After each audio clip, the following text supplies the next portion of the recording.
Oui, alors on va changer de sujet. On est là sur une contribution de solidarité. Nous avons eu l'habitude par le passé de demander à ce que les organismes de complémentaires d'assurance maladie participent à l'effort national, notamment pour la branche maladie.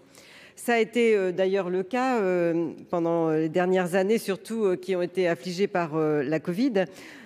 Pour l'année 2020, c'était une contribution qui avait été demandée de 1 milliard d'euros, en tout cas qui a été votée.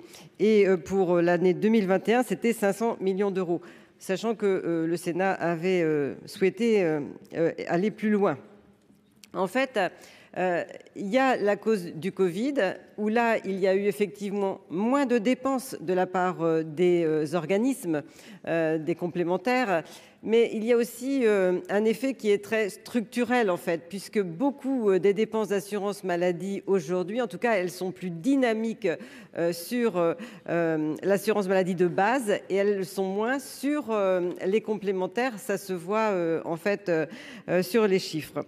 Et donc là, ce que propose la commission des affaires sociales, c'est une contribution de 300 millions d'euros.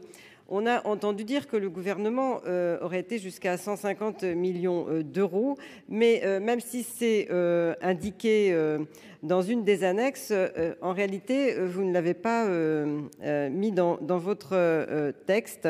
En définitive, vous ne l'avez pas proposé. Alors, c'est sûr que d'après ce que j'ai entendu dire, vous avez dû, enfin, le ministre de la Santé et de la Prévention a dû mettre en place installer un comité de pilotage, un comité de dialogue avec les organismes complémentaires pour en discuter. Et donc, il voulait discuter d'ailleurs d'un transfert qui serait en fait de 300 millions d'euros. Alors, on n'a pas trop bien compris les choses. 150 millions d'euros étaient indiqués dans un premier temps comme une cible possible. Nous avons proposé 300 millions d'euros et en fait on s'aperçoit que le travail aujourd'hui du comité de dialogue initié par le ministre de la Santé est sur ce même chiffre. En tout cas, là on vous donne la possibilité de le voter directement à travers ce PLFSS et c'est donc soumis à votre approbation. Merci. Avis du gouvernement. Merci Monsieur le Président. Votre amendement, Madame la rapporteure, propose une contribution pérenne des organismes complémentaires à un taux de 0,8 sur une assiette similaire à celle de la taxe de solidarité additionnelle pour un rendement proche de 300 millions d'euros. L'idée qu'un partage entre régime de base et régime complémentaire ne nous choque évidemment pas, mais la proposition que vous faites soulève quelques difficultés concernant à la fois le montant et la méthode. Sur le montant, vous l'avez dit, il est 2 fois plus élevé que celui que le gouvernement entend mettre à la charge des organismes complémentaires. Et je reviendrai sur le 2 fois plus élevé. S'agissant de la méthode, nous avons manifestement là aussi un désaccord important. Une contribution exceptionnelle a déjà été mise en œuvre en 2020 et en 2021. Cette contribution exceptionnelle, elle visait à financer pour partie les dépenses de l'assurance maladie liées à la gestion de l'épidémie de Covid-19. Et je vous annonce d'ailleurs que les objectifs fixés par le Parlement ont été atteints avec un rendement effectif de ces contributions de 971 millions d'euros en 2020 et de 508 millions d'euros en 2021. Mais cette contribution, et on se l'est dit il y a une minute, elle était exceptionnelle, prévue pour 2 ans en raison en réponse d'une période très particulière. Vous le savez, où la consommation des soins de ville avait fortement décru et où les complémentaires réalisaient donc des économies et où parallèlement l'assurance maladie faisait face, elle, à des surcoûts extrêmement importants du fait des dépenses liées au Covid. Nous ne sommes évidemment plus dans la même situation et il est important, je pense, que la parole et l'engagement de l'État soient respectés quand elle qualifie une contribution d'exceptionnelle. Le gouvernement a ouvert un dialogue avec les complémentaires santé en vue de réaliser les 150 millions d'euros d'économies inscrits dans ce projet de loi et d'identifier aussi les mesures permettant un meilleur partage des dépenses de santé entre les acteurs. Un comité de dialogue vient d'ailleurs d'être mis en place et doit identifier très concrètement les mesures à mettre en œuvre en 2023.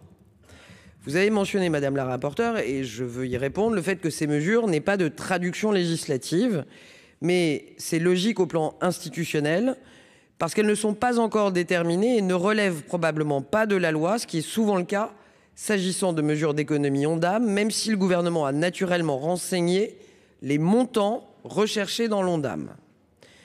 Ne comprenant pas forcément ce qui a conduit à privilégier une mesure fiscale unilatérale, et fort, je l'espère, des quelques éclairages que je viens de me permettre de vous apporter, vous comprendrez que ce sera une demande de retrait, et sinon je ne pourrais être que défavorable à cet amendement. Je vous remercie. Merci madame Apourceau-Poly. Merci monsieur le président. Donc l'amendement 36 donc prévoit la mise à contribution des organismes complémentaires au financement de la sécurité sociale. Pour notre part, nous sommes particulièrement attachés au financement de la sécurité sociale par les cotisations sociales. La pédagogie, c'est l'art de la répétition, mais nous rejetons la fiscalisation de la sécurité sociale. Pour nous, la sécurité sociale doit rembourser intégralement les dépenses de santé sans reste à charge pour les assurés sociaux. Les organismes complémentaires doivent se concentrer sur leur mission de prévention et de gestion des établissements de santé et les résidences pour personnes âgées. C'est la raison pour laquelle nous sommes opposés à la mise à contribution des organismes complémentaires à la sécurité sociale.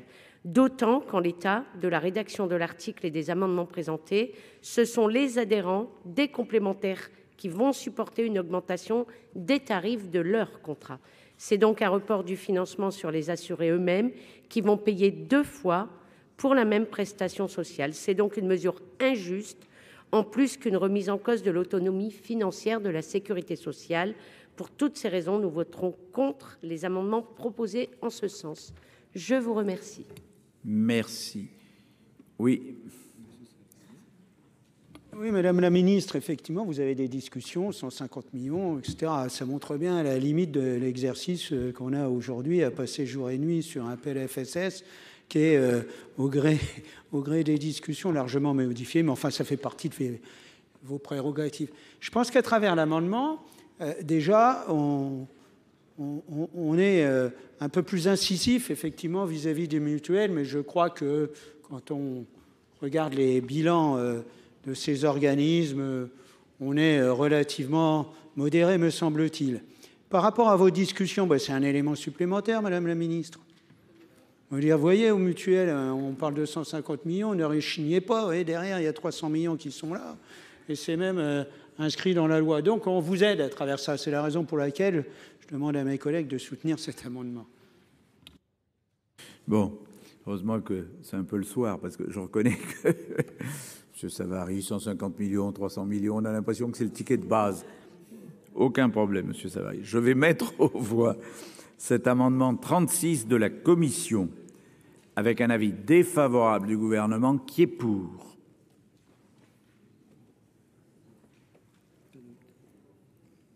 Qui est contre. Il est adopté.